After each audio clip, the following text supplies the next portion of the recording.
Hey guys, welcome up to another episode of Pod of War. I'm your host, Theo Gizmo, joined by CW Lanky Hello. and the Pengles. Massive Hello, Mouse. everyone. Yes. Hello.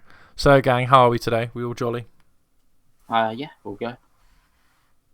I'm doing great, Davey. Yeah, I know that Craig's feeling a little bit worse for wear, remembering that he's a 30-year-old man trying to drink, but it's okay.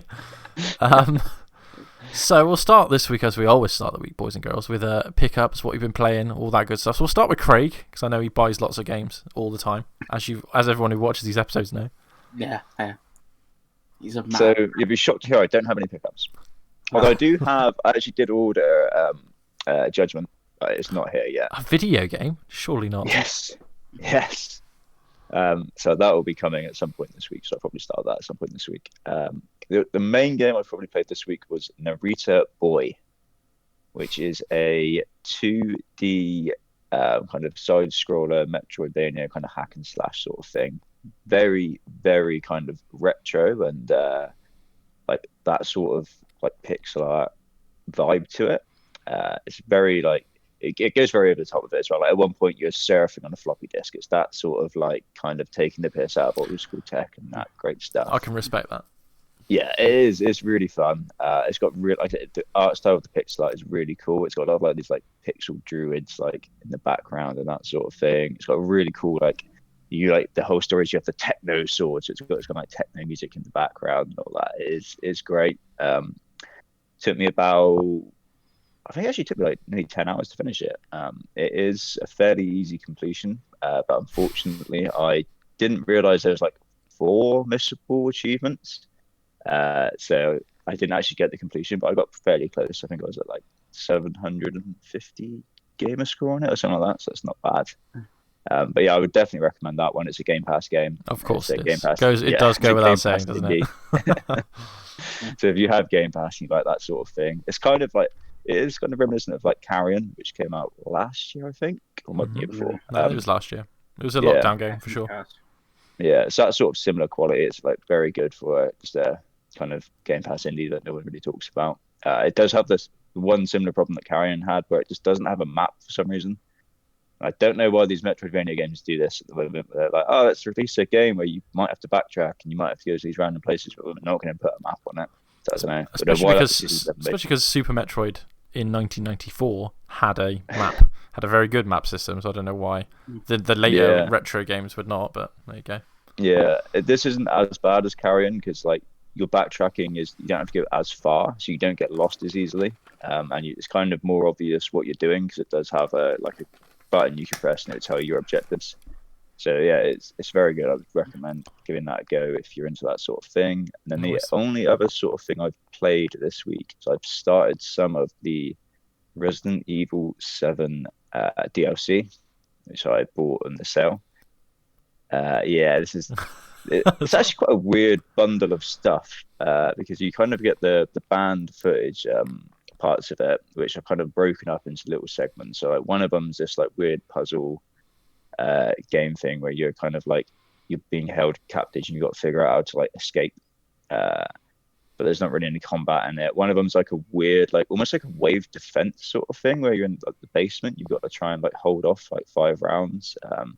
It's a really weird like jumble of just like kind of ideas. I think there is the main part of it is the end of Zoe DLC, which I haven't done yet, which is I'm kind of leaving it to last because I'm kind of expecting that's going to be the best part of it. But what I've played so far is quite fun. There's a weird like blackjack mode, like 21 mode, where I was playing that the other night because that was quite good fun. You love a card game, don't you? That's the thing. Yeah, it does have some quite like grotesque, brutal results to the loser as well, which is quite amusing. Yeah, that's all I've really played this week. Not a Hero? Have you played that, Chris? Was that the free one? Possibly. I think a proper first-person shooter. Yes. So I actually played that when I played the Resident Evil like main story to begin with. I played it just after, and that is a really good little. That is the free one. That is a really good free DLC. It's like 2 hours, and it is like more of an actiony sort of game as opposed to than like the main RE7 like campaign, which is obviously kind of more horror. Also not a Heroes canon because obviously Chris was in the trailers for Village. So yeah, it ties in as well. Ties in more. That's I'm not sure about Zoe. I gather that won't tie in. I don't know. I think it might do. But the Not a Hero one is when you're kind of going after Lucas from the family. So that's what that is. Yeah, and obviously from the like most recent showcase thing for Village, they've shown off a lot of sort of these modes that were DLC in 7. So like there's a mercenary modes from the beginning. Obviously they've got their weird multiplayer offshoot and stuff. So I think it'll be. I tried to play the beta of that, and it was like you need to log into this, and I can get it. Is that the mercenaries? Reverse, no, right? The reverse, team-based shooter thing. Oh, okay. Does nothing for me. Yeah, obviously it's not really what you're playing Resident Evil for, is it? Well, I'm not playing Resident Evil. That's separate. It's his own weird separate, like free-to-play game in there. So. Nice. Well, that's good. Obviously, the only other thing Craig has been playing is we started A Way Out today, which was fun for like an hour. As we the Adventures of Old Man and Long Nose, as it's now been called. The game's pretty fun.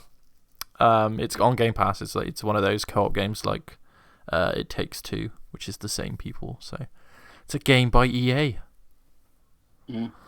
So it's a very nice kind of chill game. Yeah, I mean we're not taking it too seriously. It's not particularly Well, so far it hasn't been particularly gameplay heavy. It's been very puzzle heavy and quick time event heavy, but I think it's fine. It's one of those games if you've got someone that isn't a gamer with you, so like if you had like a partner or like a housemate that doesn't play a lot of games, it'd be a pretty good one to play with them. I think you probably guide them around pretty quick. But yeah, excitement. So let's get the big one out of the way, shall we? What have you been playing and buying this week then, Penguin?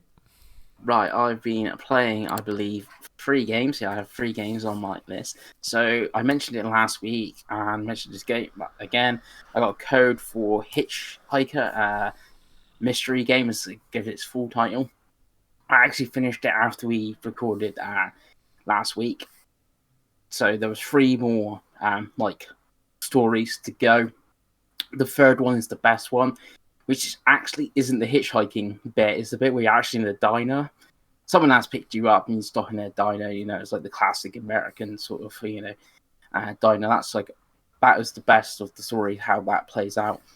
And you learn it's like all your dream and stuff like that. It's actually better than I thought, because like last week, after the first 2 ones, a little bit disappointing. And I said I'll wait for a sale, possibly come to Game Pass. I still sort of think that, but maybe I was thinking I'll maybe pick it up for a £5, but it's 17 quid at the moment. Maybe if it was down to a tenner or something like that. It does have some interesting points. The only real negative is the ending just comes out of nowhere. The very last story is really short, which is a bit of a shame. And it's got some weird glitches in that, but I don't know if they're on purpose, because they mention it's your dream, and there's glitches and stuff in the dream because of stuff happening. But it's I go back to the diner and that there's outside looking in the windows, these rocks and stuff, and the next minute they're just moving closer and closer and closer and then they just zoom right back, and I'm like, is that meant to be like that, or was it just a generally glitch? It's or if they knew the game was going to have a glitch, it got glitches, and they tied it into the story or something. If you like I said, it's a visual novel game, but it has some puzzle and gameplay elements, and the art style is interesting. The voice acting is really good as well, and Latin's obviously got some different voice acting. So, the 4th one's got a guy that speaks Arabic, which I've not really seen in games. He's normally always pretty much English, or someone doing a French accent or something like that. So that was interesting to see something different, a bit of diversity and something in the game. But yeah, so interesting, but still wait for a sale. But maybe not as cheap as I thought. A sale.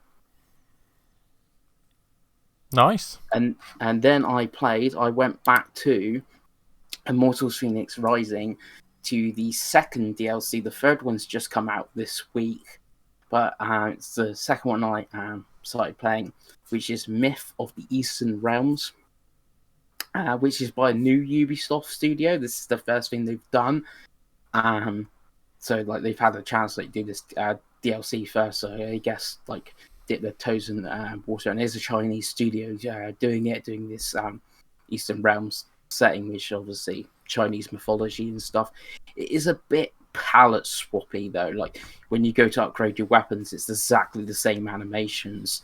And instead of harpies, you're fighting like monkey things, and a bit like the monkeys in Wizard, or you're fighting them instead. It's a bit like that, and obviously the gods are still like giant compared to you, but it's a nice little story. It's about 3 or 4 hours of doing similar to what was in the like main game.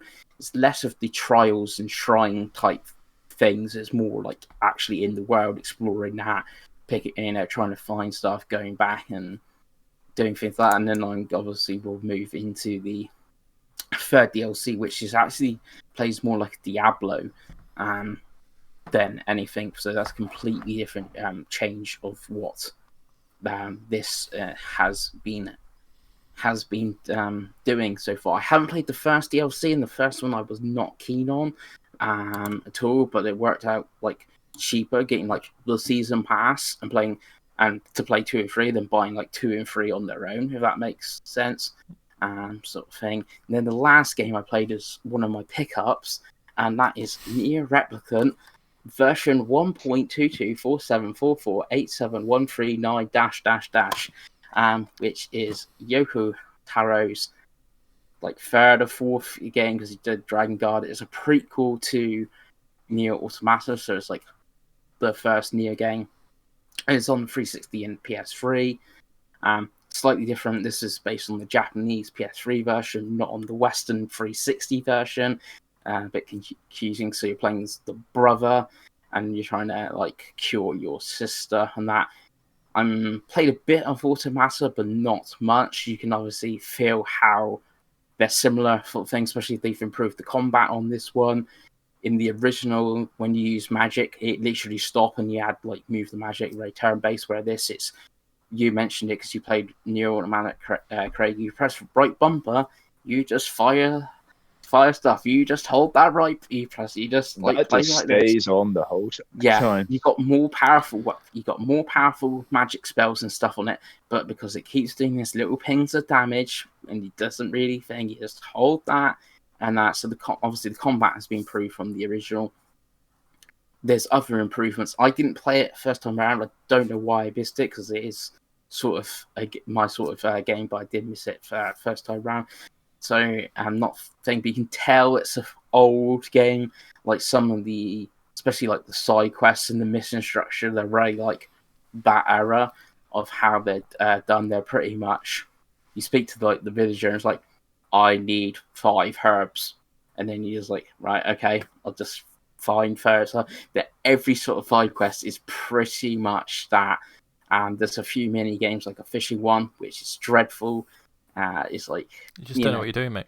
Don't know what you're doing. It's like you don't follow the reel, you follow the character. That's the trick with the Nier one. You don't follow the reel, you follow the character. Yeah, the Nier one is awful in Automata. Yeah, you got to do the fishing minigames, boys. The fishing minigames are the top tier. Yeah, like in Zelda and stuff like that. Screw Zelda, mate. Zelda's rubbish. Let's talk but about it looks good. I'm getting, obviously the world is kind of empty, but obviously that kind of makes sense with the story. But I'm getting sort of, talking like last week, I'm getting Ico, Shadow of the Colossus sort of vibes due to how the world looks. I know, obviously, it's not a brother and sister in Ico, but it's like how he cares for her and stuff. I get that sort of vibes to it. It's pretty good. I've put like 8 or 9 hours in first. I was hoping to do at least ending A, but unfortunately, I haven't been able to fit that much in. So, but yeah, it's very good so far.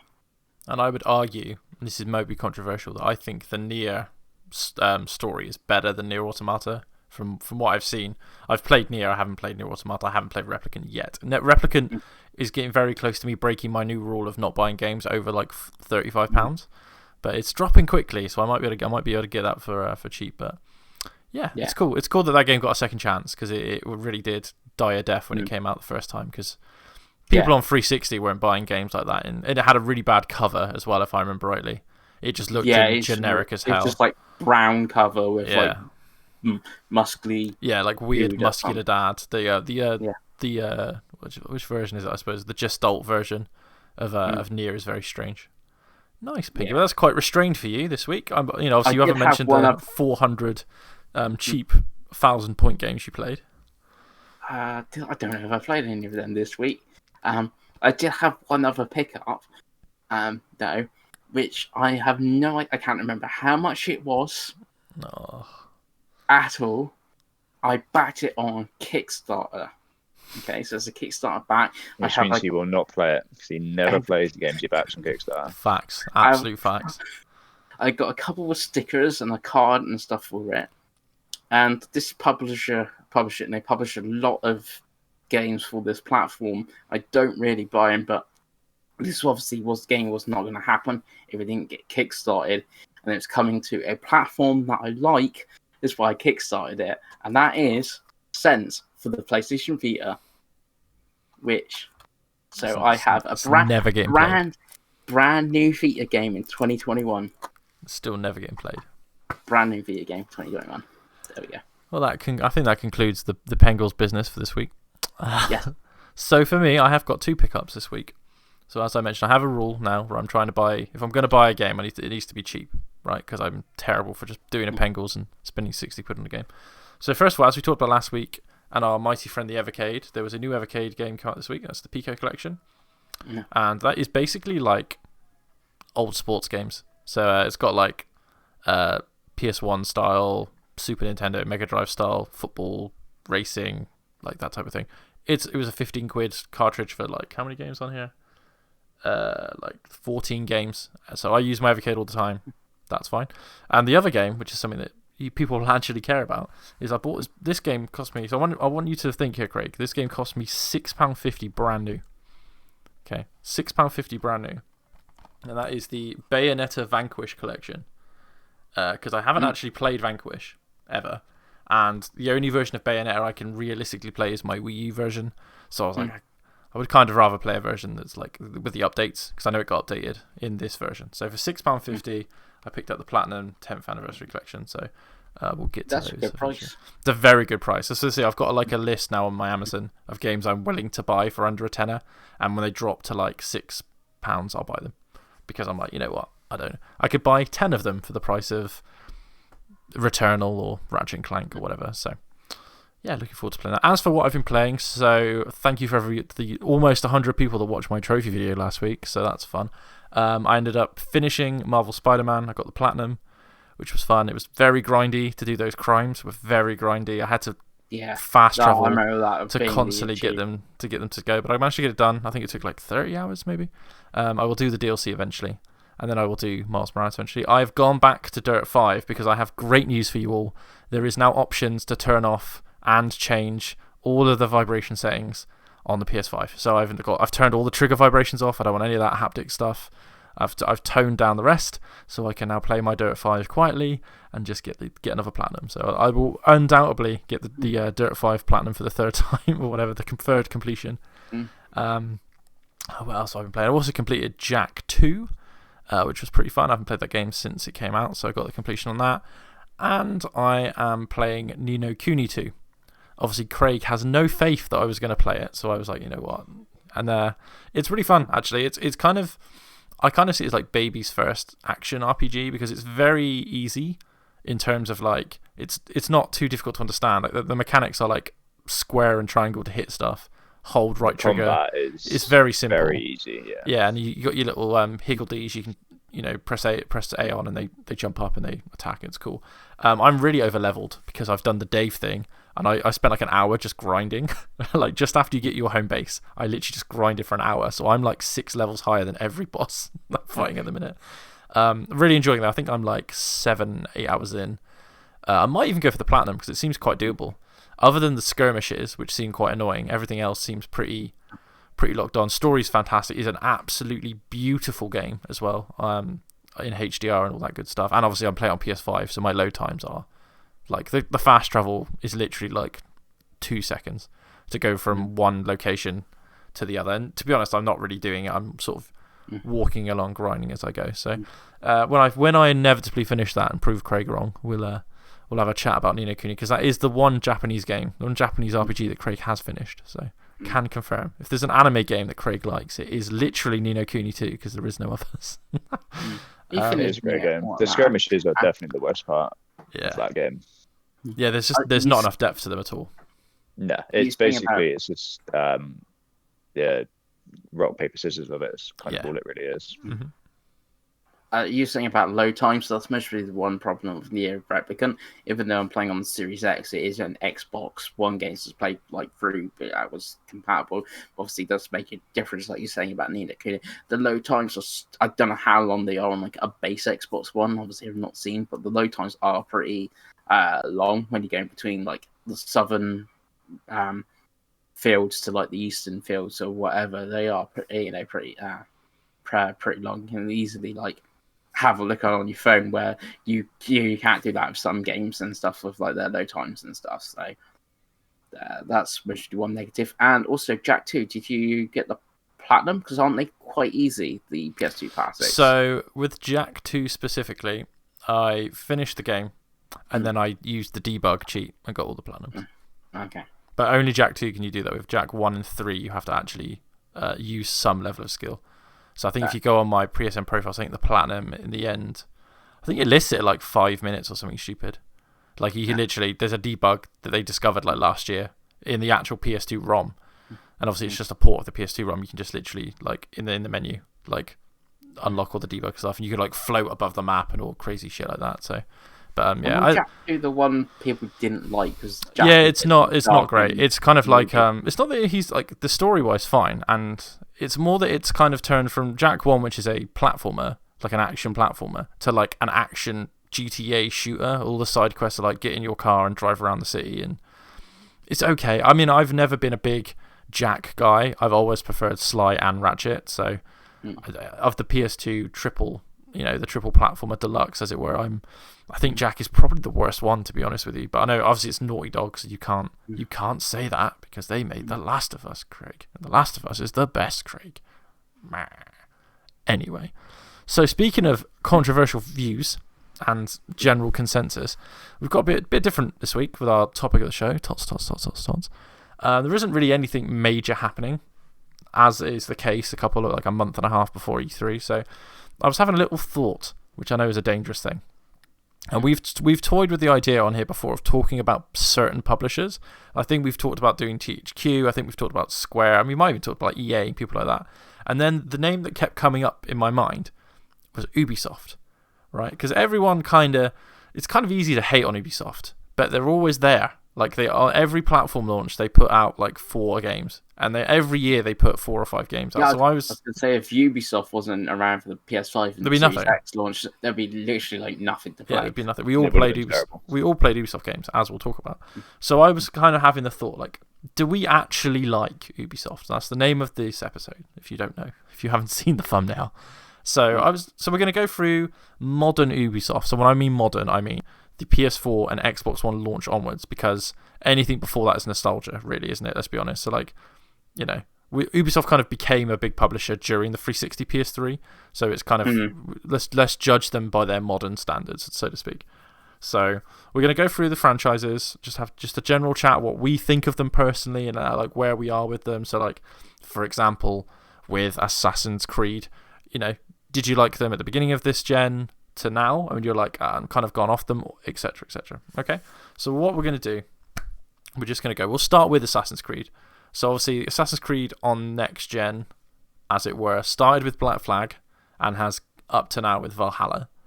So we'll start with Craig. I suppose the question is, Craig, which of them have you played? What do you generally think of the series overall? And is it kind of in a point now where you want to continue, you're happy with the way it's going? So Black Flag was actually the game that I got with my Xbox One at launch. I got that, and I think I had Call of Duty Ghosts, which came as part of the bundle. Obviously, Ghost was not good, so that didn't last very long. But Black Flag was really, really good, especially to launch a console with, because it had that kind of very obviously lush Caribbean setting. So when you loaded it up, I think you start stranded on a tropical beach or something like that, and straight away it looks gorgeous. You have you're like shipwrecked in a storm, aren't you? I think that's the Yeah, first thing you that's do. it. So like straight away you're walking around these like really like lush tropical beaches with like I remember the foliage in that game was like way better than like probably anything we'd really seen before that on console anyway. Um, so yeah, that game actually was in my top 25. It was near the bottom, but it was in there. It made it. It So yeah, made I the really list. like Black Flag. Um, and it's probably the first Assassin's Creed game I really like loved as well because before that, Assassin's Creed 3 wasn't great. I don't think I played 2 at launch. I played that kind of post-launch when it was like given away. Um, so yeah, Black Flag really got me back into Assassin's Creed. So I played up until Unity, as we spoke a couple of weeks about, which then put me off of Assassin's Creed for a little while until they brought out Origins. And obviously Origins, they took a little bit of a break and they changed a lot of stuff, which was really cool because it was a franchise that needed change. They couldn't just keep on doing what they were doing. Otherwise, it's probably wouldn't really be talking about it at this point. And Origins was great. The setting was awesome in Egypt with all the pyramids and that sort of thing. The changes they made, I thought, on whole, were really good. The combat, making the combat a bit more kind of in depth and less just hold block button and then wait for the perfect opportunity to parry. It's kind of made it a bit more actually focused on trying to time it and counter and that sort of thing. And it also made like simple things like, you know, I know it's kind of become a bit of a meme now with the grinding of getting gear and that, but actually having the gear upgraded and having different stats for gear on Origins was really cool because before that you would just change your weapons most of the time and it would just be like a cosmetic change and it was like, well, what's the point? I could just keep the same sword the whole time. So yeah, Origins was great, and then I played Odyssey, which I played a ridiculous amount. I think probably over 100 hours. I really love that game. Nearly made my top 25, but not quite. Yeah, and the setting was great. The using Greece and using all the islands, you like sail around and you had the main quests were kind of on the mainland, and a lot of the islands were kind of optional, and that sort of thing was really cool. And obviously I haven't played Valhalla yet, mainly because kind of, as I'm sure I will keep talking about, but Ubisoft has kind of burnt me this gen with their save shenanigans. So I do want to play Valhalla, but yeah, until I go back to Phoenix, I probably won't because Phoenix kind of hurt me. That damn Ubisoft Connect. Yeah, it's a shame. It's a real shame, but yeah. It's weird because Ubisoft Connect on paper is such a great idea. You load your save up to the cloud, and then literally, if you let's say you were an Xbox guy for last gen, and now you're a PlayStation guy, or you the vice versa, or you play on PC. Now I know you got to buy the game multiple times. Where actually on PC you usually play. It's great that you can have your save anywhere on anything, but it's just annoying if you keep having trouble with it. Yeah, and I suppose the thing is that I guess they've only just brought it in, so it's always you always kind of get this with games that aren't, especially games that aren't built for multiplayer. So like Destiny, for example, has been doing this for a while, but it's a game built for multiplayer, so it's always pinging data to the server. So it's I get it, and I hope that they figure it out with their next slate of games. I hope it's not an issue. I hope that with Far Cry 6 and Riders Republic or whatever, it's not an issue. That you're not, either they give you the option to be like, look, if you don't want to upload it, you don't have to. Here's just do it the old-fashioned way. Just have it on your console. Yeah, and then like your console, I don't like really Xbox, think that's the issue though. Because okay. it's a choice on Phoenix whether you want to upload it or not. It's more their store connection that I believe is more the issue. That was it, okay. Because when you lose connection to that seems to be what causes the save issues and that sort of thing. That's strange. That's a strange thing to tie it into, to be honest. From a developer standpoint, that seems like a really strange choice, unless it is literally just, I suppose, unless they're really content with you having your purchases on everything. That might be it. It might be that it's more the purchases and the saves. Yeah, it does, because I played the demo on Stadia. Yeah, I played the main game of Immortals on Xbox, and I had my Stadia armor, which is in the store. So if you go into the store of Immortals of like armor and cosmetics, I had my Stadia one on there, even though I played it on Xbox. So maybe it's got to be something in that. It's part of that always online problem, then, where as soon as it loses that connection, it freaks out. And they've been trying with like Ubisoft Club and stuff for years, haven't they? So anyway, Ubisoft Connect aside. So you're fairly positive on Assassin's Creed at the minute, would you say? Would you say, like, obviously you haven't played Valhalla yet, but you want to play Valhalla. Like it's not that it's like not that you're like I'm done. I hate it. It's not Unity. You're like I'm done. I don't want to play anymore. So really, the only one you've missed is Syndicate, then I guess, and maybe Rogue. Yeah. Yeah. Cool. Pengy, how about you?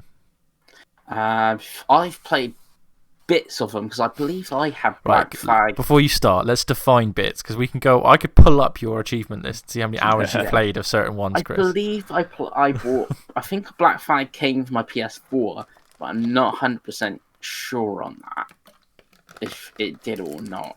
So I can't add that. Don't think I played any others because I didn't really like that formula, and obviously you saying about the change into Origins, there is people like we've mentioned it how like my thoughts like Zelda, there's people that go you see like on forums and stuff go I want Assassin's Creed to be like what 2 and stuff was, and then obviously there's people that want it to be like Origins and stuff, more action RPG. So the only one I've really played properly is Valhalla, because I had access to it through GameShare. I obviously used the Series X, and that look better load times, etc. New console, new shiny game to play on it. So that's the only one I've played properly and really enjoyed it. I think the Britain setting is the least interesting of the Egypt, Greece, and that of the three. If you go so what settings interesting, but I liked it. Like the combat's pretty cool and stuff. I don't know where they would go next in the series though, because a lot of people always wanted Japan. The problem is we've had Ghost of Tsushima, which does a lot of things Assassin's Creed does. If Assassin's Creed next one's set in Japan, I think it's just going to get compared to Ghost of Tsushima all the time. So I don't know where they would go for the setting for a next one. I don't know, like you could do something in China or something, but obviously you did have that 2D scrolling China one, but I don't know if that's a setting that could be, used to stuff something. I think South America would be a good one. Like the Mayans, something like that. Okay. I would love just to skip to what they should do next with it. I would love them to go back and remake 1. Yeah, I mean the 1 has a very interesting setting. Strange game. It does have quite an interesting setting. I think the problem with 1, it's very religious. So I don't know if that would be that would turn them off in the 2021 Ubisoft. But I agree with you. I think 1 is desperately in need of some form of remake for sure. Yeah, I would definitely want it to be a full-on remake as opposed to just a HD. Oh, yeah, you don't want not because it looks fine now. If you play it on Xbox Series S and X, it looks great now. But there was just a lot of problems with that game that they could kind of sharpen up, modernize. Yeah, they learned. The thing if they remade it, would it be the old? Let's go for the old. I don't know what you want to call it. The old Assassin's Creed style, not the new action RPG style. That'd be the issue if they could do both. I think you could do that. I think they could go either way. I think it's been long enough where they could go back to a more stealthy game, but equally, I think that setting would be fun in a sort of action RPG. It's one of those series they can kind of do anything. Like they could just turn around and be like, "Oh, actually, fuck it, we're going to do World War II." Like they could do it. Like it'd be a bit weird, but they could do it. So cool, Pengy. So for me. Because I'm really weird with Assassin's Creed because I think I might have mentioned this. I've certainly talked to Craig about it before. I always have the sort of self-perception that I don't play the Assassin's Creed games, and then I actually sit down and look, and I've played almost all of them, and I've completed most of them as well. Weirdly, like Black Flag, for example, because I know we talked about it. I actually own 2 copies of it, both of which both of which I finished for the record, and the DLC, Freedom Cry, which is fantastic DLC. So I liked Black Flag. Quite a bit. I loved Rogue, which I'm including in this because there's a remaster now, and it came out like around the same time, right? So I'm going to include Rogue. Rogue is just a sequel to Black Flag. So if you like Black Flag, play Rogue because it's just the same game but like slightly smaller. Unity. I think my gap with Assassin's Creed is Unity and Syndicate, which I haven't really played. They're the only 2 I haven't really played. I played, obviously, back before what we're talking about. I played 3. I bought 3 when it came out for Wii U. I've now played 2 because I got the Ezio collection. I played, obviously, same as Craig, I got quite bored of 1. So I got like halfway through 1 and I was like, I can't be asked. And I'm kind of weird because so I've played Origins about halfway through. My girlfriend's played Odyssey. I haven't touched that yet. I own it, but I haven't touched it yet. And I've completed Valhalla. And I'm really torn on the action RPG version of the game because I did really enjoy Valhalla, but it doesn't feel very Assassin's Creedy anymore. And I don't mean that in that it has to be like sluggish and glitchy and shit, but like the modern day story is just bonkers, and it's like it seems tacked on. There's like 3 scenes in the whole of Valhalla that are like modern day, and it's like, did you play the DLC for Odyssey? Because you need to understand what's going on. You're like, buddy, I ain't got a clue. I ain't got a clue who this chick is and why she's got a giant staff. You know what I mean? And I feel like they have gone away a little bit too much from like just generally assassinating people. I think it's slightly better in Valhalla because they give you the option that you get a hidden blade pretty quick, for example, which I know in Odyssey you don't really. So yeah, I think I'm seeing the consensus with it. I mean, Assassin's Creed is, let's be honest now, it's their biggest franchise, right? So like I think it's in safe hands. I think we will keep getting sequels. Craig's looking at me like there's another franchise I'm missing. Siege would probably be. That's the. I know Yeah, it's not really a franchise, but I think Assassin's Creed as a franchise is bigger than Rainbow Six now. I think Siege is the bigger single game. I would agree with you that now like Siege is the single. If you just had one game, I think it's bigger. But as a franchise, I don't know. It could go either way. So yeah, I think I'm pretty hot on Assassin's Creed. I think the quality overall is pretty good, and I would say I like Assassin's Creed. So I think 1 for 1 tick. Good job, Ubisoft. So next up, because I should have really done here, boys. I should have had a list of the games they've made, but I'm just going to wing it and see if I can remember them. So we're going to go for my biggest gap now. So I'm really not going to be saying a lot here, so I'll go first. And that is Far Cry. So I've literally, on the next-gen consoles, I have not touched Far Cry. I actually have a copy of New Dawn coming soon for like £3 because I was like, I want to try one. I haven't played any of them. That's the cheapest one, so we'll give it a go.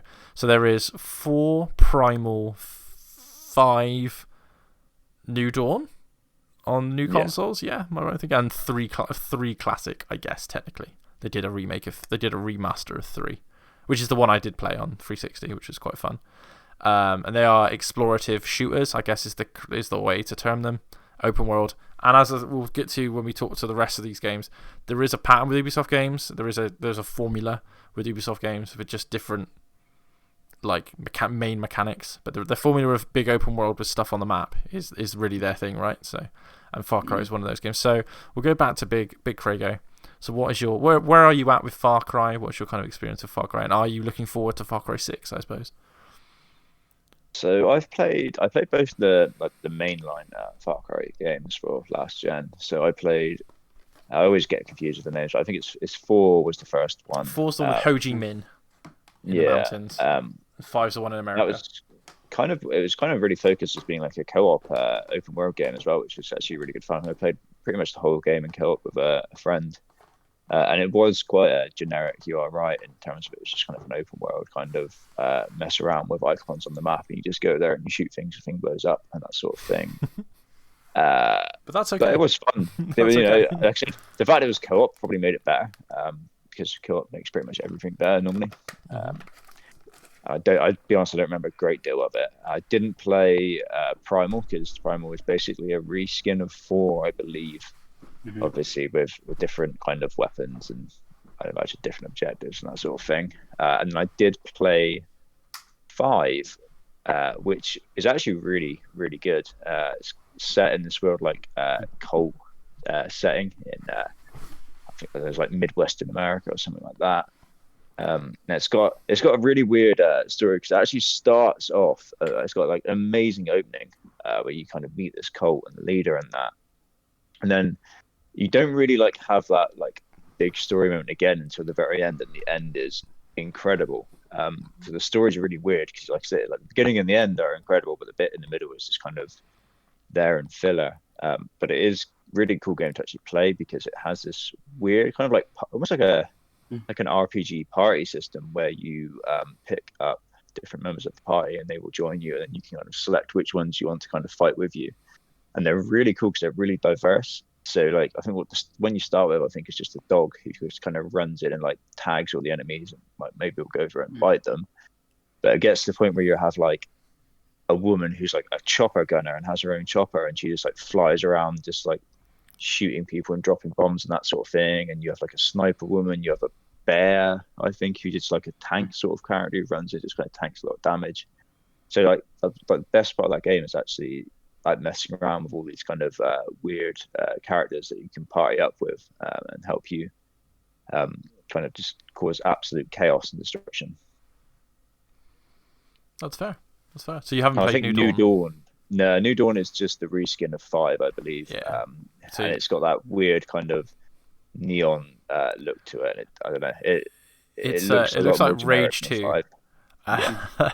But I saw it very cheap, and I'm told it's the smallest world, and I was like, right, if I'm going to try these games, I don't want to try with the biggest one because I know what I'm like with open world games. I'm not even joking. I think you can get it on eBay for like £3 if you wanted to play it.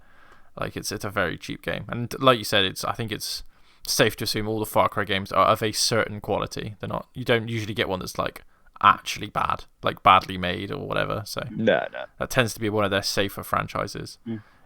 To be fair. So overall, are you looking forward to Far Cry 6? Yeah, definitely. Like I said, I really liked 5. I think 5 was kind of underrated at the time. So yeah, definitely look forward to 6. Nice.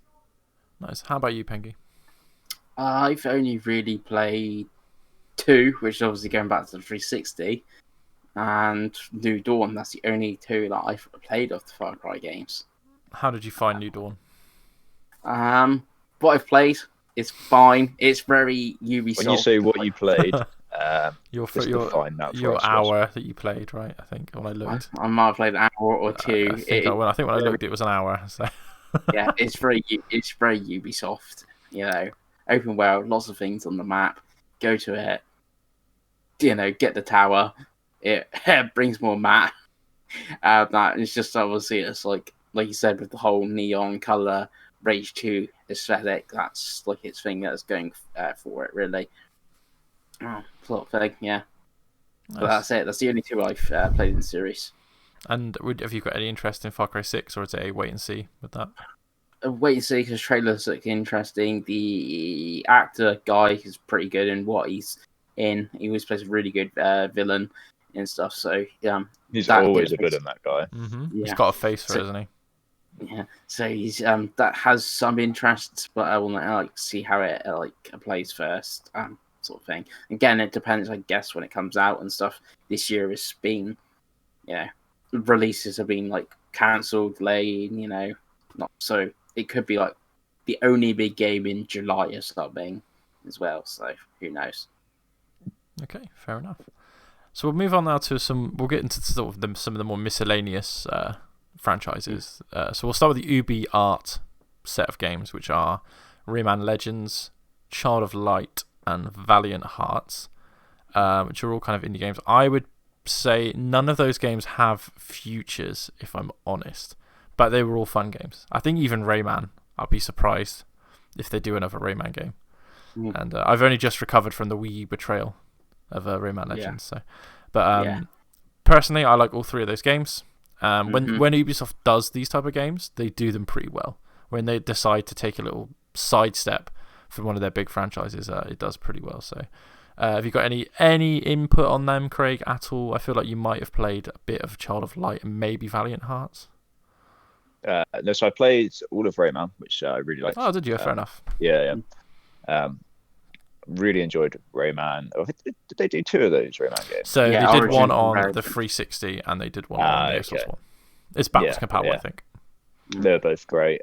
Child of Light I randomly played because it was given away for free at some point. And I had no idea what it was. And it was, it was not a great game at all. It's one of those where if I played it now, you probably might have a bit more patience with it. And actually give it more of a fairer shot. Whereas I think I'd played it was like, oh, it's a turn-based thing, and put it off, turned it off after 20 minutes or something like that. And Valiant Hearts is actually one of my completions that I have. Absolutely love that game. It was a game that nearly made my top 25. It's that good. It's a kind of like a side scroller, kind of very loose, easy puzzles. But it's set around. Is it World War One? It's set around World War II. I think it's World War One. Yeah. And it is like for like history nerds like me, it's a great game because it's like it really does tell that story really well. Nice. That's obviously I personally don't think there's going to be any more of those type of games, Craig. But can you see them? I mean, it's been 7 years I think since Rayman, so I can't see them doing another one at the time being, especially with Ansel working on something else. Yeah, I mean, obviously those franchises probably not, but it wouldn't surprise me if Ubisoft do kind of try and get those more kind of smaller games in, because they do have so many studios nowadays that you can see, like, you know, one of their newer studios, like the studio I mentioned that did the DLC Immortals. Could you go, right, guys, you can make a Rayman game if you want or something? Yeah, because you can see them not wanting to, like, you know, these new studios not give them the AAA stuff, but letting them kind of do their own thing, a little bit smaller risk, isn't it? Yeah, for sure. What about you, Pengy? How do you feel about the Ubisoft games? Yeah, I really liked them. I played all 3 of them for the Gameplay Origins. I played Legends on the Wii U, like it should be played, because that's the place where it is made for, and that's great. I really like Child of Light. It hasn't got a platinum, so it's really annoying, but I have got the 100% of that on PS4. Now, I could, if I wanted to, 100% on PS3 and Vita. I think it was crossbar as well, but lack of platinum. You know, posting up on that. I like Valiant Arts as well. I liked it enough that I bought the guy's next game, 11 Untold, I think it was called, which is very different. How it's still like World War One and that, but how the game is played and stuff is different to Valiant Arts. But it's like same guy that was behind it. Yeah, they're pretty good. It's just a shame we've not had other. I think if we're going to get any of them, it'd be Rayman, because obviously that is the bigger series of them. And I think, you know, they're going to do Rayman, or will they try something like a 3D platformer or something again? I don't know. Yeah, the thing is as well, with them doing this kind of their version of Game Pass that you play, again, you know, we've seen with Game Pass, it makes those smaller games more viable, because people, you know, who wouldn't actually go out and buy them for like 20 quid or whatever, are more likely to download them as part of a subscription. So we might see that sort of thing in the future from them. Yeah, that makes sense. Yeah, I hope so. I did always enjoy the Ubisoft engine. I know that they were going to push it for a while and then they just didn't. So, yeah, fair enough. To move on to another one, which I don't think we're going to have a lot to talk about, is The Crew, which is obviously The Crew 1 and The Crew 2. I personally think The Crew is hilariously underrated as a racing game. I think it looks much more generic than it actually is, and I think it does suffer from that problem that a lot of the games that Ubisoft and other publishers have done this term, whereas they get a lot better with DLC. So specifically the Wild Run edition of The Crew 1 is fantastic, and it's like a really complete package. And Crew 2 now, that's had quite a lot of its DLC, is the same. I was going to say, I've seen there was a new DLC thing the other week added to it. Obviously got season pass, but yeah, there's a Division crossover and stuff, I think they did for The Crew 2. And yeah, those games are great. They're open world racing games, obviously with the kind of rise of Forza Horizon, which was a pun I didn't really intend. Those type of games are starting to get a little bit more light. So we've recently seen the Need for Speed games come back with that type of game. Need for Speed Heat, I've always wax lyrical about in this podcast, because literally no one I know has played Need for Speed Heat, and it's one of the best races of the time. And I think The Crew 2 is in that package as well. Very cheap games, so I think you can pick both of them up for probably under a tenner at this point. But yeah, have either of you played either of the Crew games? No, I own Crew 2 because I bought it for £1, but I have not played it. Craig? No, I also own one of them, because I think the first one was Game Pass. Yeah, Game for Gold. You mean Game for Gold? Yeah, because they gave it away. But I haven't actually played it. I think you kind of nailed it, that these sorts of games now are basically going up against the Forza Horizon series, and that is just like a behemoth that you just really can't compete with. So I don't know. I think they just live in the shadow of those games now, don't they? Yeah, their only hope is when there's a couple of years without one. So if Forza Horizon 5 doesn't come out this year, then The Crew in a sale is a perfectly acceptable game to step in its shadows. I think a lot of stuff it does very well. It has a lot of multiple vehicles and stuff as well. So that's pretty cool. Okay, so moving on from The Crew to another game I don't think we're going to be able to talk about much, and that is For Honor, which they gave away again for Games for Gold and I think PS Plus, and had a really bad launch and is now really popular. Never played it. So I don't know if either of you have played it. Pengi, let's start with you because you're the best hope. No, Craig, any For Honor for you? No, I've not played it, but this is it's kind of like Siege Light in the way that this game just will not die. I remember it being top players awful at launch. Yeah, but whenever you look at the top players, that game must have like a fairly decent community because it's always in the charts. So and it just does not go away. So it's clearly decent enough nowadays that it's still getting support now, and people are still playing it.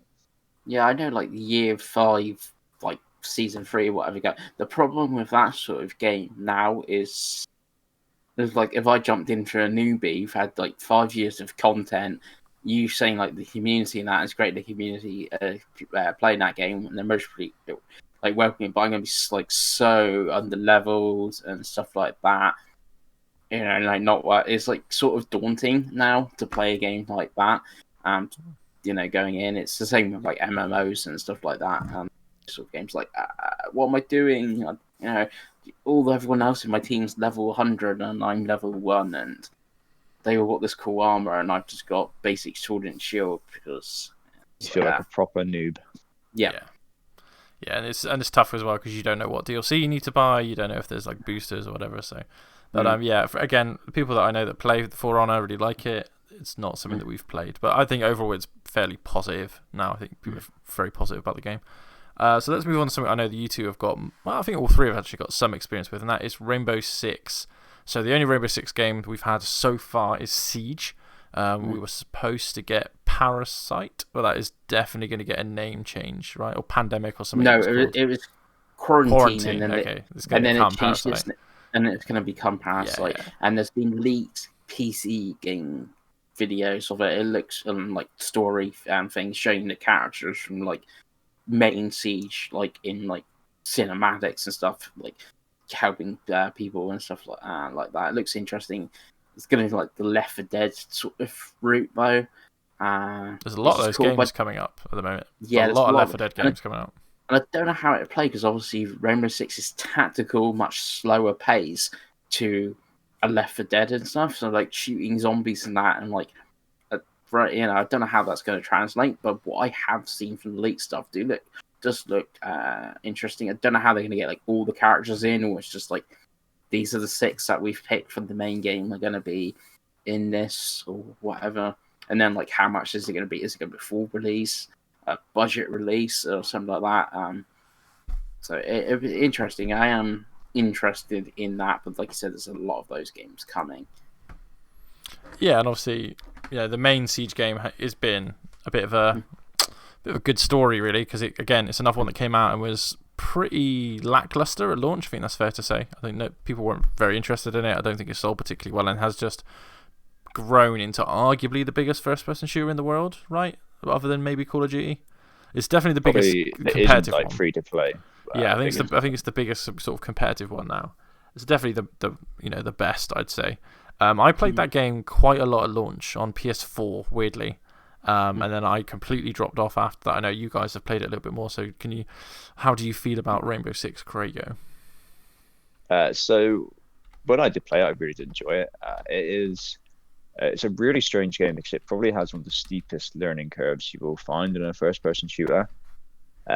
If you kind of go into it to start with, you will just basically spend most of your time just getting like, people are just like spawn peeking and stuff like that and killing me straight away. And you kind of have to learn how to play it, and it is pretty brutal. But it is a really like fun and kind of like a bit niche of a game.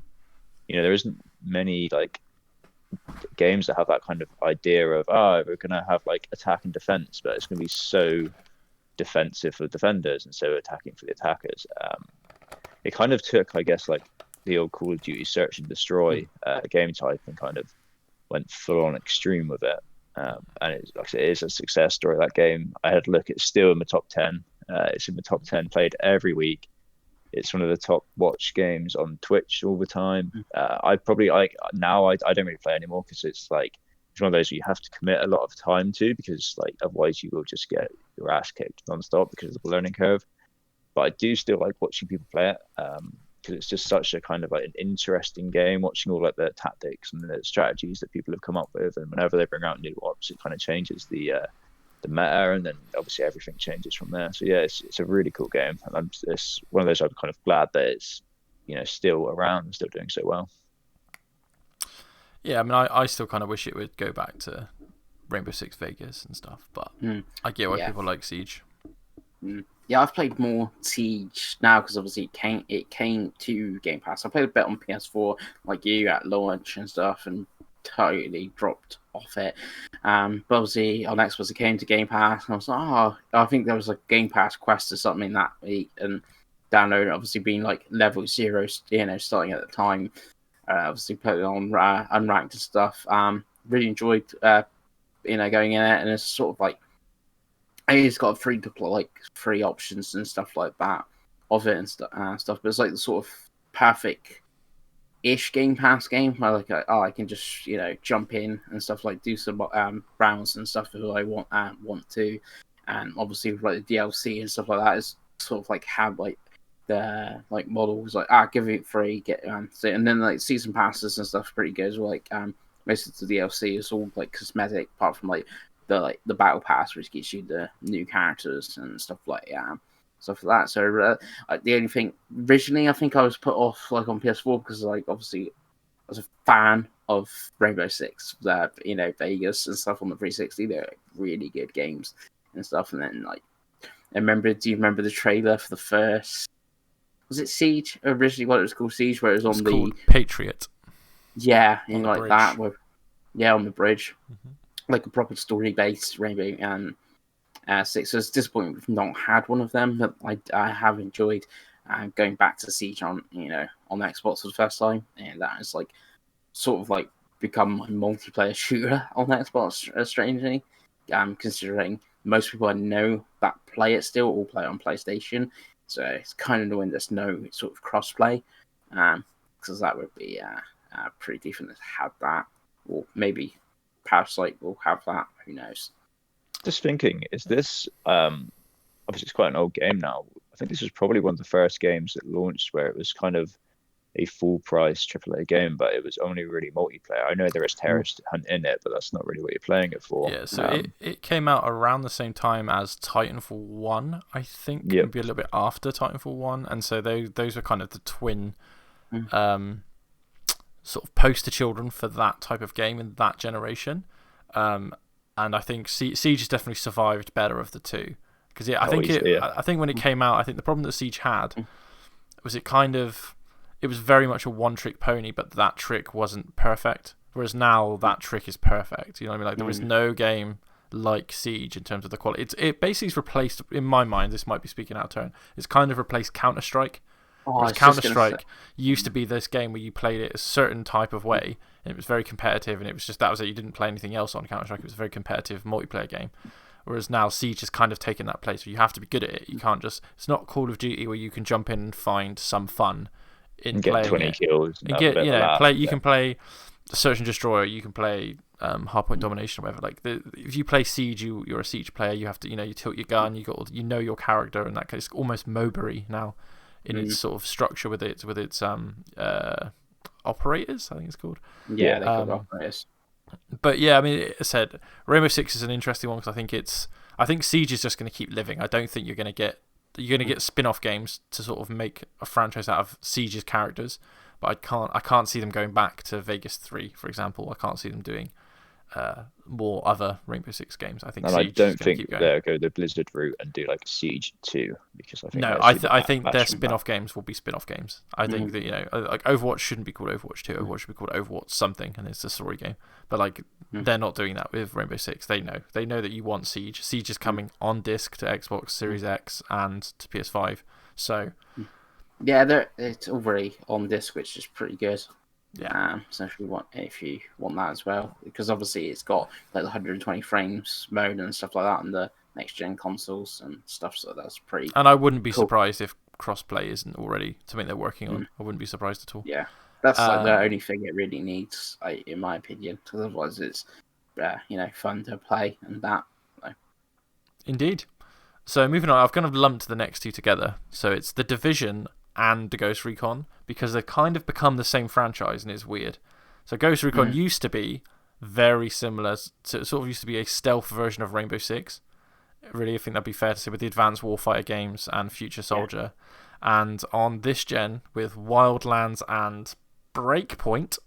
Yeah, they're kind of just open world Division, like kind of sandbox Division games. Really, I think that's fair to say. They're kind of looter shooters, and obviously the Division is a tactical looter shooter, third person shooting game, but they've kind of been lumped together as franchises. I think that's fair to say. I think all four of these games are all pretty similar. They're all in a kind of an interesting spot. I mean, for me personally, because I'm talking, so it's just easier to continue with me. The Division 1 and 2, I always like to a point, and then I got to the point, and I was like, I don't want to grind with this game. It's really fun with friends. I'll always say that about all of these Ubisoft games are really fun with friends. But the Division just doesn't have, for me, it's never had that hook to like, it doesn't have an aesthetic that is like particularly exciting. Like, it's not like, oh, I'm going to get this really cool armor set and look like a fucking badass. It's not really that type of game. And the story isn't great. The shooting's okay. It's very spongy. So that's kind of that. Where I will say with Wildlands in particular, the sandbox was a lot of fun. It was just fun to screw around with your friends in that game. I remember with a couple of friends from work, it might have even been one of you guys or both of you, going into Wildlands and flying helicopters and crashing into shit and driving little tractors up and down mountains where you kill bandits and stuff. And I think Ghost Recon Wildlands in particular did a good job of that. I don't think Breakpoint was very well received. I don't hear that game talked about positively at all. And I don't know anyone that's got it. You two don't have it, which is usually a sign. I have Breakpoint, sort of. Sort of have it. I was sent a code for it on Stadia. Of course you were. So I have. How much did that code get used on Stadia, Chris? Quite a bit, because the four of us played it. One of them was reviewing it, and he got 4 codes sent so we could play it 4-player, like multiplayer. And obviously on the Stadia version has the bit where you can see the other players what they're playing as well. Stream Connect, something like that. Yeah, so on your side, on the left-hand side, I think you measure move it. You can see all 4 other players and stuff. It's picture-in-picture is basically the way to describe it. Picture. So obviously they wanted to show that, and they did YouTube videos and stuff. So there's a YouTube video of me playing Ghost Recon Breakpoint somewhere on the internet. And what did you think of the game? I'm not playing it myself, actually. I'm on the 4 little screens sort of thing. It was fine. The problem a bit with Ghost Recon Breakpoint, a bit like Rainbow Six, was when I think Ghost Recon, I want Advanced Warfighter. I want that tactical third person, shooter, and that. Did you play Advanced Warfighter? Yes, I played Advanced Fighter on 360. Okay. Very good games. Very hard games, I've got to say. Very hard games. So this is like complete. It's fun few hours playing. Like us chatting now.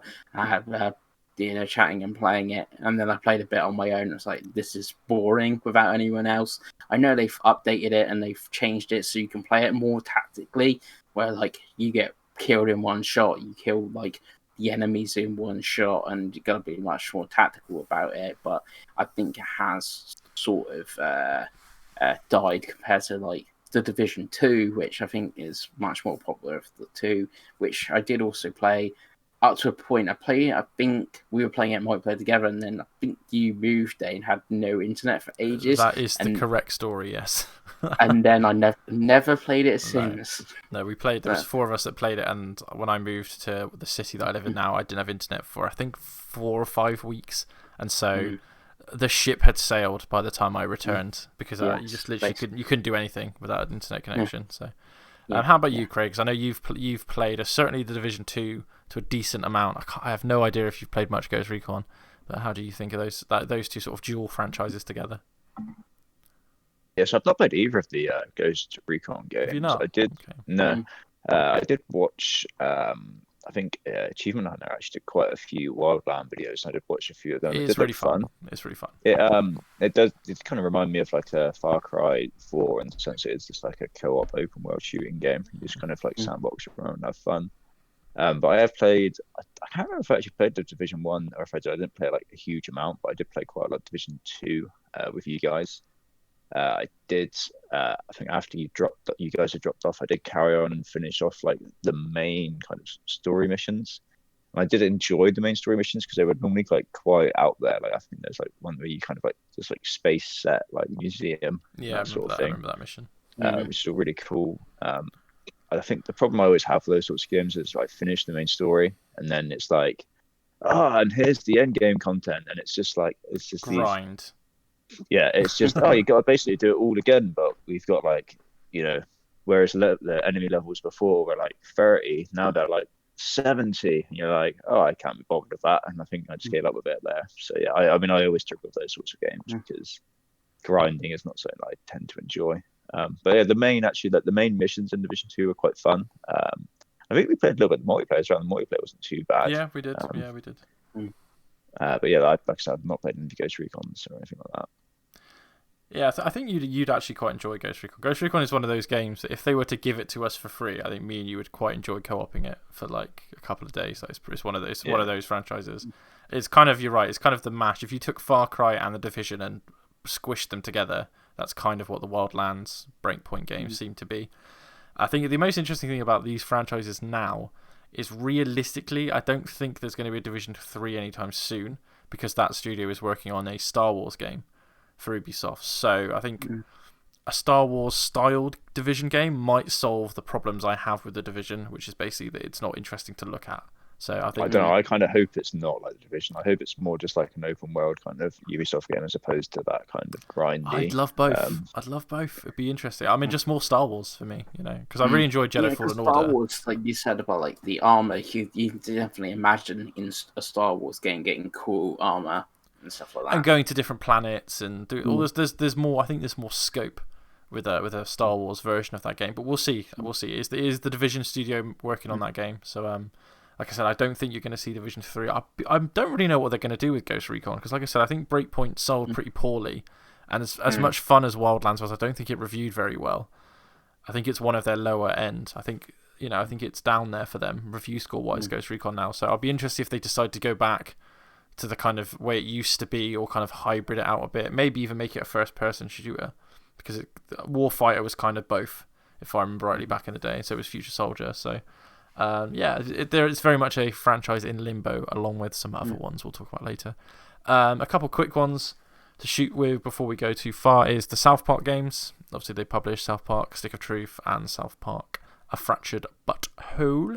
I particularly like the sequel because it's a strategy RPG, not a turn-based RPG, which sounds weird because I love turn-based RPGs, but I just found the strategy version of the game much more interesting, and I find all the superhero piss take just hilarious, and they're stupid fun games, and I do enjoy the South Park games. I know Craig doesn't do animation, so I can't imagine Craig's played. Have you played any of the South Park games, Craig?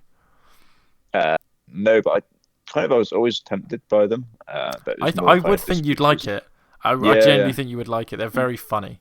They're very funny games, definitely. And they're not too long. It was more just because time and that sort of thing. I just never really got around to them. But yeah, they always look good. Just saying, the second one is a 20-hour 1000G, mate. Just saying, it's easily done. How about you? I know you've definitely purchased them, Pengy, but have you played much of them? I've only played the first one. Stick of Truth. Briefly. Yeah, I've played that briefly on PlayStation. That's it. Did you like it? Not really. So that's why I never bought the second one. Fair enough. Right. So I'm trying to think if there's any more Tom Clancy franchises that they've actually done games for. Okay. I knew you were going to say it. They haven't done any games for it, Chris, so it doesn't exist. No, you'll be in everything. Yeah, I know. That's kind of what they're doing at the minute. So obviously we can talk about Immortals because that's obviously a new franchise. I've not played beyond the Stadia demo. I enjoyed it. It feels like Assassin's Creed Odyssey that's had sex with Breath of the Wild. Obviously, you guys have played it a little bit more. So, Pengy, let's go with you first. What are your thoughts on Immortals? Yeah, I really liked it. Again, I waited for a bit to play it after Valhalla because, like you said, the Ubisoft games have very similar. And obviously, this being from the Odyssey guy, I remember, I think it was the Odyssey director did this as well. Obviously, it has got the Zelda elements into it as well. Yeah, I really liked it. Like I said, the DLC, I've played the second one, I won't play the third DLC as well. Yeah, really good. I don't know where the series would go from here. I think it's sold okay, but not fantastically compared to other Ubisoft games. and it's like a lot of the Ubisoft games go down in price quite quickly, but this seems to be even quicker than the rest of them. So don't know how if they get a sequel or where the sequel would be set. Like I said, the myth of the Eastern Realms is now like Chinese mythology, and obviously we had Greek. So could they do a North mythology or something next, or something, and bright and colorful compared to like the God of War, which is like dark and gritty and grey, like bright and colorful Norse mythology maybe. I don't know, but then Valhalla is that sort of thing. So I don't know, but yeah, really liked it. Yeah. Craig, how about you? So obviously, I have a strange experience with this game because I was really enjoying it. I really liked how how it just easy you get around the map in that game. How you just you can literally climb up your big statue or whatever, glide down, and then as you're about to land, summon your horse and start riding your horse, and you can really get around the map quite easily and quite in a fun way. I was enjoying it that much that I was I think there's 4 little zones in that game, and I was trying to literally do everything in each of the zones. I did basically the first 2, so I was probably about halfway, and then my save kind of killed itself and put me all the way back to the first zone, which kind of dampened my spirits of the game, because it's I just probably lost about under 10, 12 hours worth of progress, and I was I can't really bother to do all that again yet. But I did like it that much. I haven't gone out and sold the game. I still own it because I'd still want to get back to it. I just kind of want to wait until I've kind of forgotten basically all the stuff that I just done, so it's kind of fresh again. So yeah, I do plan on going back to that game because it is a really good game, and it's fun because it's obviously Ubisoft don't do a lot of new franchises now. It's a lot of sequels. A lot of them kind of what you're getting, whereas this was actually something kind of fun and different, kind of like a breath of fresh air for them. So yeah, I definitely want to go back to it, but yeah, it will be whenever I can find time and kind of want to redo all the stuff I'd already done. That has unfortunately happened to me on Persona 5 Royale, so you can probably count that game out because I'm not doing that 20. I'm not doing that 20 hours again. Yeah, Immortals is a funny one. I think Immortals will have sequels. I think what the pattern I've seen to notice with Ubisoft is at the start of every new generation they kind of have a new franchise. So last time it was Watch Dogs, whereas this time it seems to be Immortals, seems to be the one that they're launching as their sort of base, and I could see it having sequels. So before we move on to Watch Dogs, we'll talk about the big one, the one that comes out every year and is their guaranteed money, and that is of course Just Dance. Presume we've all played a lot of Just Dance over the years. No? Okay. So I own Just Dance. I was waiting for Chris to come up with some revelation. You actually bought the Wii version last year. No, I didn't know. I think I played... I don't know if it's Just Dance Central, but I've definitely played one of them on 360 with Kinect. I would start a Patreon just to watch you play Just Dance, Chris. And there was a YouTube video at some point, somewhere, of me playing either Just Dance or Dance Central. If people can find that and send it to me, please, that'd be tremendous. Yeah. I'll change all the music to the Roman Reigns intro. Yeah. But yeah, Just Dance is their reliable game. If you like dancing games, it's the dancing game. They don't make Dance Central anymore, so I'm surprised though it hasn't died off like Guitar Hero. I know you haven't got the accessories and it doesn't cost so much. I am surprised they haven't died off. I imagine, other than licensing, it's a very, very cheap game to make. Other than licensing the music, I imagine it is they have a way they make them. It's probably not too difficult to do. And I don't want to sell the developer short, because I know making any game is difficult, but I think in comparison to Assassin's Creed, the budget needed for Just Dance is probably very, very, very small. So I think you'll keep seeing them until they literally have done every song, to be honest with you. The next big series, I suppose, the one we sort of mentioned there, is Watch Dogs. So Watch Dogs 1, 2, and Legion came out through the previous gen. Personally, I've only played the first one, and I played that last year or the year before, and I really enjoyed it. Obviously, it was mired in controversy when it came out, because you had the whole... They showed a version of it that looks a little bit better than it actually was, and people kick off about it. I think the game was pretty good looking, to be honest with you, and I enjoyed what I played of it. I'm told that 2 is way better, and it's probably the best of the 3. Although I think people think Legion's okay. I'm sure Craig. I know for a fact Craig's played Legion, so he can talk about that in a minute. But yeah, Watch Dogs is essentially, to sell it short, is essentially modern day Assassin's Creed. You have guns, you do hacking, you've got the big open world, you go and you get different things on the map. I genuinely think it's probably my favourite of their sort of franchises they do at the minute. I've only played the first one because I enjoyed the first one so much that I was like, I'm going to play the second one. Like, if I compare Valhalla to Watch Dogs 1, I enjoyed Watch Dogs 1 way more than I enjoyed Valhalla, which sounds mental because people just think it's like a bad GTA or whatever, but like I really enjoyed it. I thought the hacking stuff was pretty cool. Like the vehicles felt nice, the mini games were pretty fun, the city wasn't too big. Even Aidan Pierce, I know he's not the beacon of charisma, but he was a fine enough protagonist for me. He didn't get in the way of the story. I think that's sometimes you have that problem with the protagonists. That sometimes they either get in the way or they're just nothing. And I thought he was okay if it was a happy medium. So yeah, Craig. Obviously, I know I think you've played all three, right? Have you played all three Watch Dogs games? Yeah, I've played all three. Yeah. So what do you think of the franchise as a whole, and do you think it has a future? Most crucially, I mean, I imagine it would have a future. You'd imagine so. Yeah. Although actually, have they cancelled the multiplayer that they're doing for Legion now? Or No, I think it's still doing it. I feel like I've read. I know, hasn't it come out? Wasn't it, Chris? Or was it just delayed? Might have already come out. Yeah. Something come out, but I think Craig's sort of right. I think there was a mode.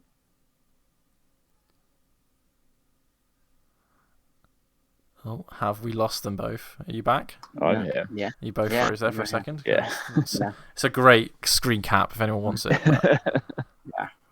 But yeah, Watch Dogs 3, it is a weird one because it's kind of its strengths or also its weaknesses, in the sense that the fact that you can play as everyone was like a great selling point and quite a unique selling point. But that also meant that like the actual story became very difficult for them to tell because there wasn't like a central character for them to build around. It's hard to just have you can be anyone and then have like a coherent story around it. But it was a fun game. Again, I did have the save problem like I had in Immortals with that game, so it did kind of dampen it for me a bit. So I probably would rate it and have liked it more if I didn't lose my save multiple times during that game. But yeah, because I have played all three of them. My favorite is probably, it might be one like you actually, Dave. I did really like one. I quite liked Aidan Pierce as a character. I know he was quite bland, but we're also white guys, you know what I mean? We're also just boring white guys. Whereas it was the iconic hat, wasn't it? It's the little bandana he had. That was what it was. Yeah. It's before his time. And 2 was it was weird because it was probably better gameplay wise than 1, and maybe better like setting wise than San Francisco. But the characters were like they're trying to be so like edgy hackers that it was kind of so obnoxious and annoying.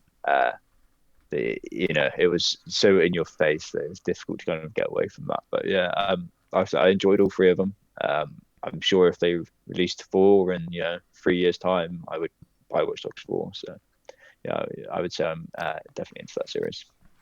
Nice. How about you, Pengy? I've never played a Watch Dogs game. Have you not? That seems weird. Have you got just no interest? It's too big. I own 2 digitally, right. But I picked up at a sale because that's the one that looked interesting out of the 3 of them. But yeah, I've never played a Watch Dogs game. I think I'll probably get Legion soon because it's very cheap already. It's like I've seen it at like 27 quid, like physical on Xbox. So yeah, I think I'll probably pick up the PS5 version. It's a shame about the save because I mean, me and Chris gambled on Valhalla as our launch Ubisoft game, and to be honest, I had no save issues whatsoever. So it seems like we picked the right one of the 3. We were the lucky ones, but yeah, but I never had any issues with Immortals either. Well, not yet. Maybe I will with the Thread DLC. But the dreaded jinx that they're creating. The only other franchise I can really think of, boys, and you'll have to correct me if I've missed one here, is the Trials series. On these generation, there was Trials Fusion, Trials. What's the spin-off? The Blood Dragon, Trials of the Blood Dragon, really and Trials Rising. Is the most recent one. I absolutely adore Trials Rising. I picked up on Stadia, of all things, in a sale, and I pumped, I think I'm on like 35, 40 hours. That's by far, there will never be a Stadia game that I play as much as Trials Rising. I'll tell you that right now. And I absolutely loved it. The reason I loved it so much, and particularly on Stadia, and I know Craig's already squirming at the thought of Stadia, but it had a really good mobile version. Like the streaming had its own on-screen controls, and it streamed really well to the Stadia app on the phone.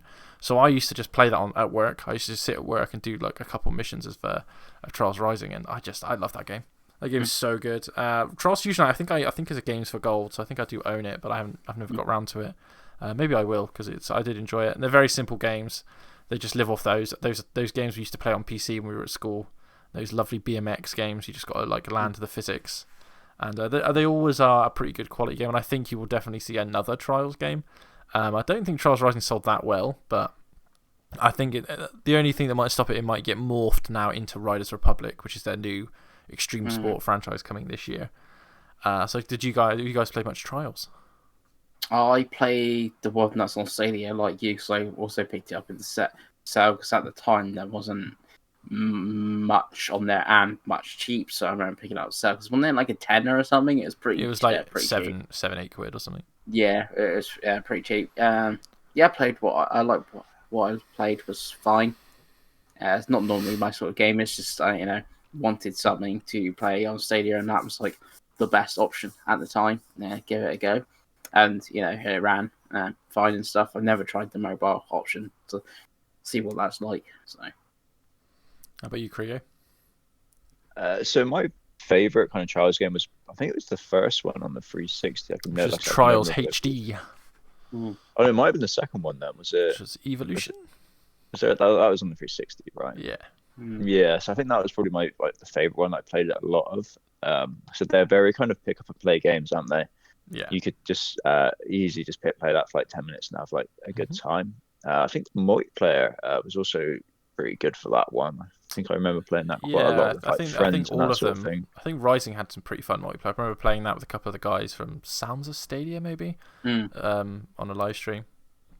And then I did play I think it was the first one that came to the Xbox One generation, which was Fusion, I think, which I didn't like as much as like Evolution, because I just didn't like the art style as much. It was kind of more futuristic.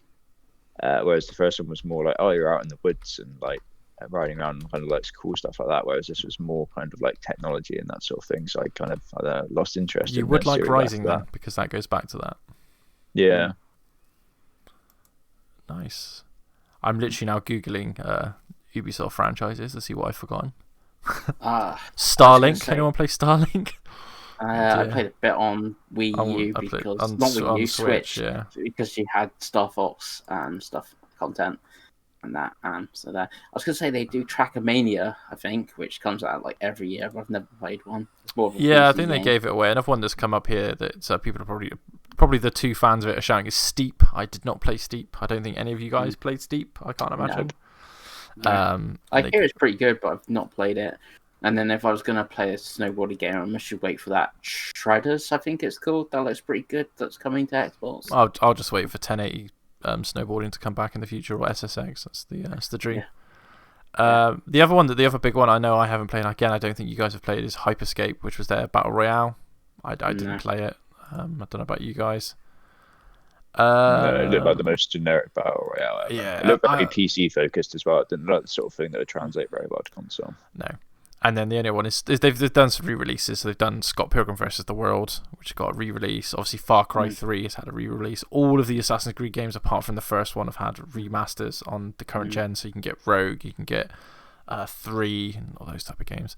And of course, Mario Rabbids Kingdom Battle on the Switch, which was I was going to say a big series they didn't bring up was Rabbids, but they haven't really had a game since the Mario. It's only the Mario Rabbids game that's which was very good, but.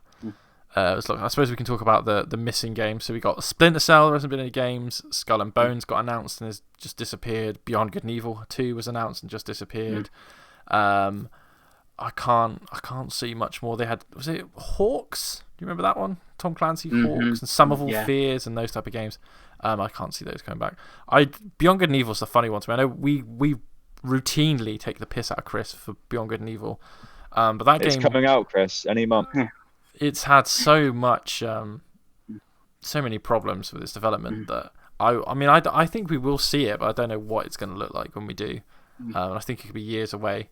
And Skull and Bones is exactly the same. Skull and Bones was an idea that should have come out in 2015. Like how they didn't go, fuck, this is really fun. We should just make a pirate series. And instead they're like, oh, we'll make a multiplayer only bit where you don't get out of the ship. And then everyone was like, kind of want to get out of the ship. And they're like, oh shit, we need to make a game. And then you've just not heard of it since. Prince of Persia, they're trying that remake from their Indian studio. Is it Indian? It's the Indian series. Yeah, it's one of the new studios. I love the Sands of Time. I hope that it looks better than the last time they showed it, because it just it's been delayed several times, so hopefully that's what I think they might have had feedback on that. But there's another franchise that basically got turned into Assassin's Creed. That's what Assassin's Creed 1 originally was, a spin-off of Prince of Persia. So yeah, overall then, boys, where are we? How do we sit? And obviously, like you said, they got Riders Republic coming. They got Riders Republic coming. They got Far Cry 6 coming. They've got DLC for Assassin's Creed. They got Parasite coming. They've potentially got Parasite coming again. They haven't shown that game for a while. Splinter Cell is obviously the one I want, but I've been hearing rumors that it's going to be their big like E3 game. But guess what? It's going to be an open world game. Like, no, don't do that. Well, the last 3 years, people have said Splinter Cell. To be honest with you, I think if they're going to do open world Splinter Cell, it will basically become Hitman or it will become Metal Gear Solid 5. It will be a variation of the two, because I don't think that people want to make. That's the only positive I can think of. Metal Gear went from what it was to more. It's not proper open world because you have to, go to the mission. You have a big area to do the mission, and obviously Hitman. That's if the open world rumors are true. I hope it's done like that. You pick your mission. Here you are. You're in Egypt or wherever, but you have this huge map to, run around as Sam Fisher. Yeah, I don't think there's any scenario where it's going to be like Watch Dogs. I wouldn't worry about that. I think you will. I think the nature of it being a stealth game is you'll get dropped into scenarios, and then you'll have free reign in those scenarios. I would imagine it's not going to be like Splinter Cell 1 and Pandora's Tomorrow, for example, which are just level based and there's like one or two ways to do stuff. I think if they are going to do Splinter Cell, which I'm still not convinced they are, I think it will be a open world game. But yeah, I suppose. With all that said, Craigo, where do you sit with Ubisoft? Do you like them? Do you think you're gonna, they overall you like their games? Yeah, definitely. I mean, I've always been a kind of a big Ubisoft fan. I always tend to buy their games when they come out, and I've always like taken the piss, with Chris about how they're better than maybe they get their kind of rep for. And I am looking forward to Riders Republic. I think that looks kind of interesting, quite fun. Like Far Cry 6, I think. I'm looking forward to, and even like Assassin's Creed Valhalla, I haven't played yet. And trying to find the time to play that might be difficult because it's quite a long game. I understand. But yeah, no, I've always been a big Ubisoft fan. I've never really. I get the whole the games are somewhat generic and similar, but I've never really got the kind of hate that they get overall. Because a lot of their games are good, and some of them are better than good. But yeah, no, I've always been a big Ubisoft fan. You, Chris?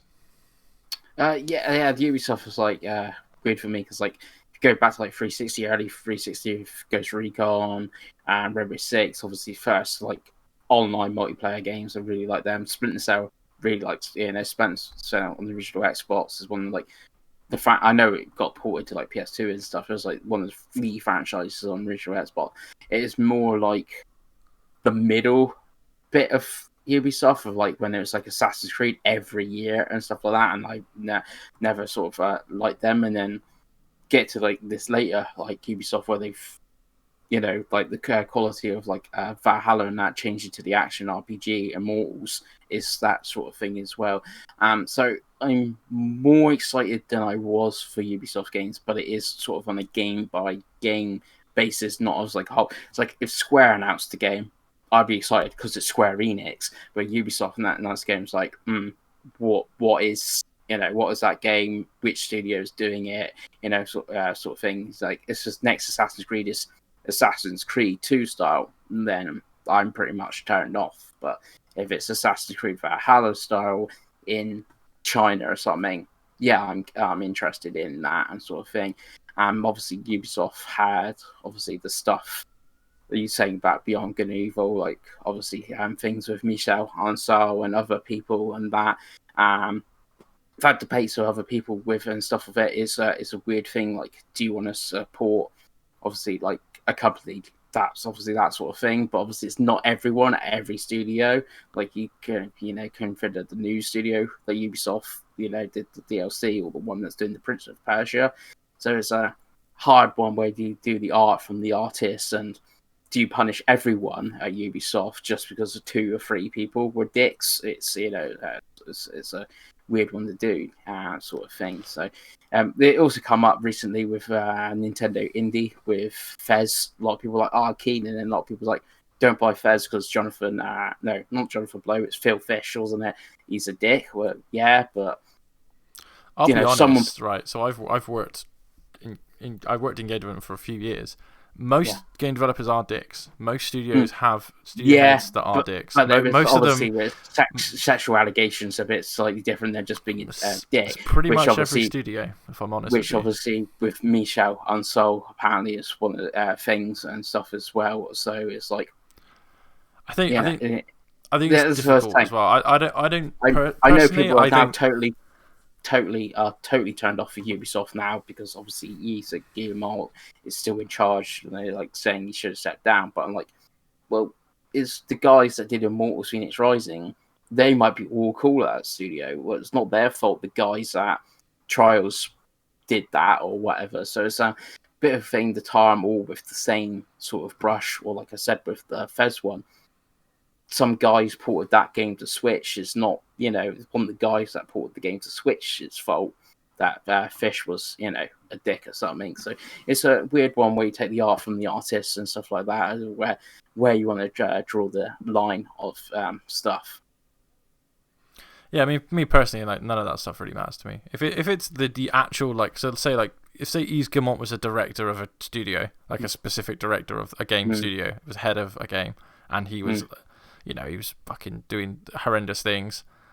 Yeah, it's disappointing, but as long as he's dealt with, as long as he's the justice is cause, and I'm not gonna punish a game publisher or a game developer for that. I don't. Yeah. Sorry to be that guy, but it does not affect. I never want to feed the court of social media either. I mean, no, and I think those sorts of allegations obviously should be settled in an if lawful court, it's going to get punished, where it ends. You get punished the proper way, not punished by me not buying Far Cry 6. Yeah, that's what I'm trying to say. Because we don't really know. No, we don't. Yeah, that's what I'm trying to say. In that studio, and if he's done these things and they're horrible and he's been fired, then good.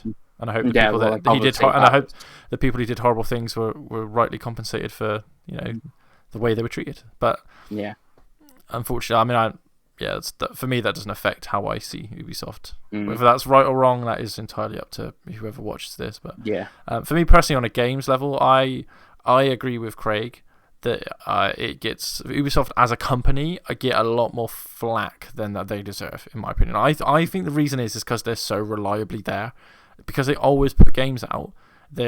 People just see them as like a generic, like, oh yeah, there's always Ubisoft games, so I haven't got to give them any kind of like respect for the quality and stuff like that. Like when I look at other studios, like you said about Square Enix, like Square Enix just put out Balan Wonderworld, which was terrible.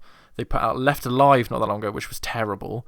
Like, you know what I mean? Like it's and yet, like, what's the worst game Ubisoft have put out? Probably Breakpoint, right? It's probably the worst game they've put out in the last 5 years.